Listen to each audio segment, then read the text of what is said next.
So I started motorcycling at 6 years old.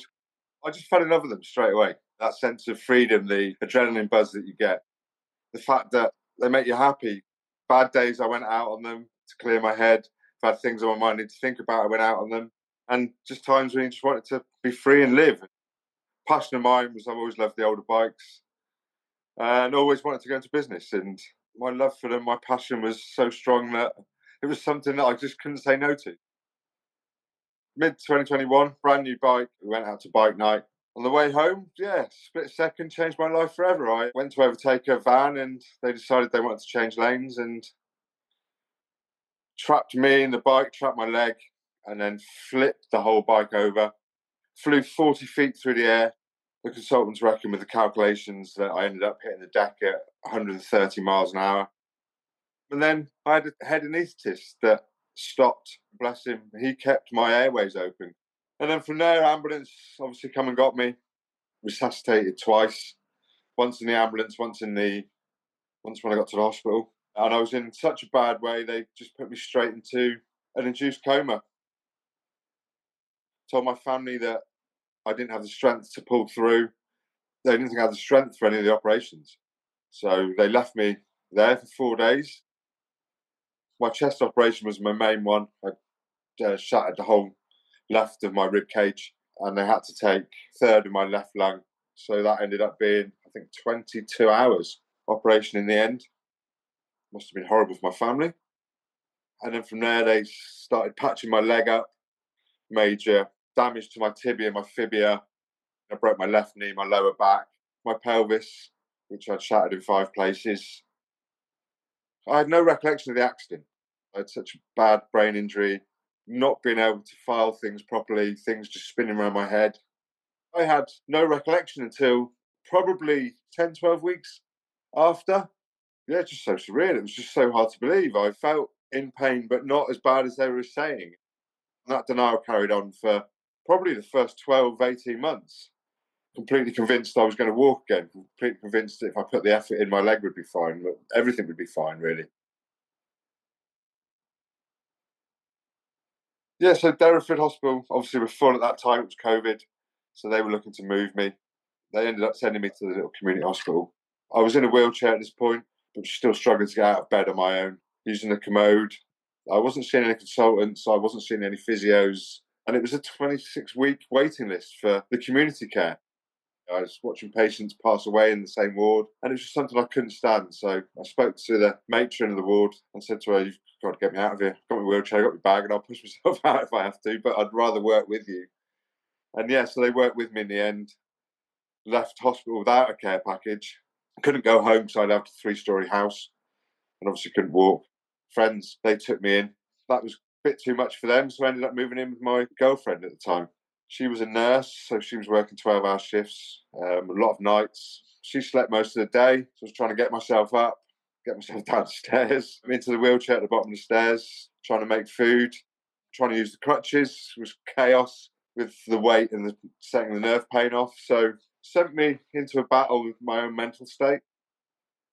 Recovering from a head injury, your mood swings, you're angry, you're crying your eyes out. The waiting list for psychiatrists was horrendous. Obviously, I couldn't work. Business ended up being closed because there was no one to take it over. Yeah, which was a huge loss for me, massive loss for me, financially and mentally. Got to the stage where I couldn't cope anymore and was going to commit suicide. She rang the police that day. That's when I got into the psychiatrist. It was rushed through, which was really the start to recovery in one way, but ended up splitting up me and my girlfriend.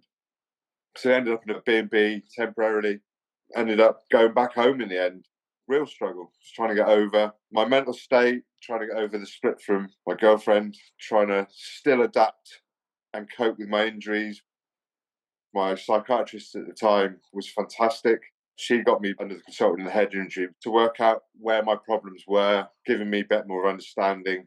I was then introduced to a case manager from the insurance company who was also an occupational therapist.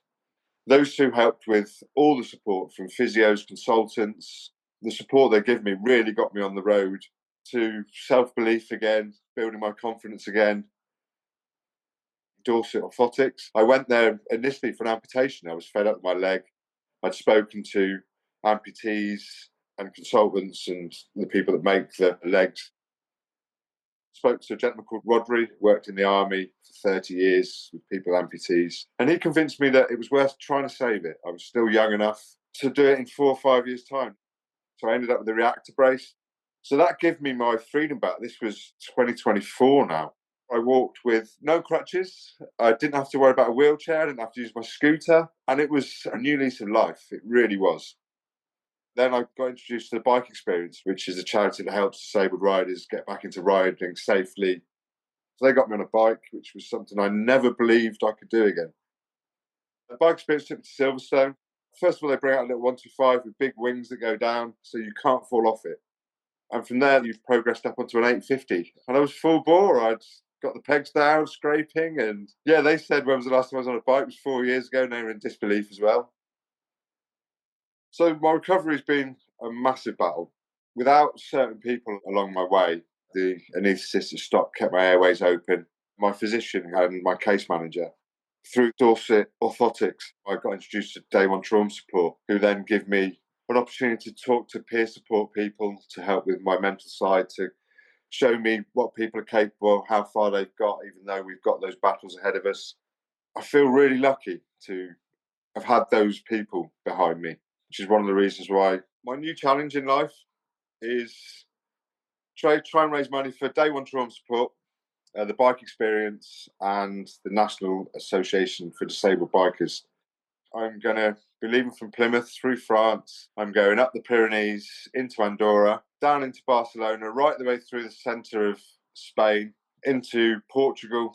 Going to follow the whole coast all the way around, into northern Spain, up into the Cambrian Mountains, San Sebastian, Bilbao, Santander, Plymouth, 3,500 miles. Yeah, I'm not really sure whether I'm going to make it, but I'm going to give it a go. I've never been one to sit around, so this is the first of many, I hope. Just try and give people hope and support as well, that anything's possible. Yeah, so 5 years in now, I've come to the realisation that I've found peace in myself. It's been a huge battle to get there. Without accepting your injuries, without understanding the pain and the challenges that you have for the rest of your life, without accepting that, you can't move forward, I believe. It's given me belief that maybe I can go back to work again and just do more to help people get through what is a horrendous journey. If I can just get on a bike and ride even like once a month, have that freedom and that passion and love again, that belief and hope is one of the most important things to keep us going and moving forward.